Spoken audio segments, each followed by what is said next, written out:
Rəhm yoxdur nəfsdə, rəhm hissi. Bax, sözümə qulaq asın. Rəhm hissi yoxdur, sənə yanmır, səni bataqlığın dibinə qədər aparır.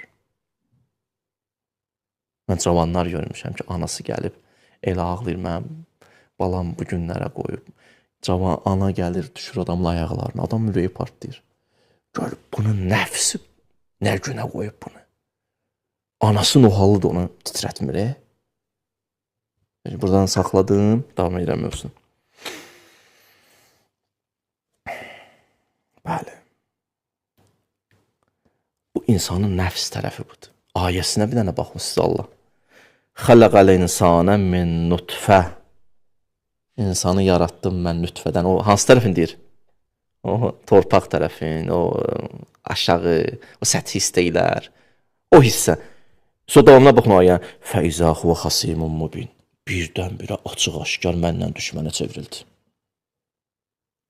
Ayə deyək. Deyək, mən bunu yarattım bu tərəfini. Ki, bu tərəfi ruhuna qulluq eləsin, ruh kamala yetişsin. Bu bir sənin neynədir? Bu məndən xasimun mubin. Aşkar düşmən oldu. İndi mənə düşmənçiyir. Özü maraqlı məqam deyə Allah keçmişin xatırladır. Deyək, sən bir dənə keçmiş şübə bax. Gör, səni nəydən yaratmışam, necə yaranmışsan, hansı mərhələləri keçmişsən, bəşər. Bu nədir? Nə edirsən indi sən? Sən nə edirsən?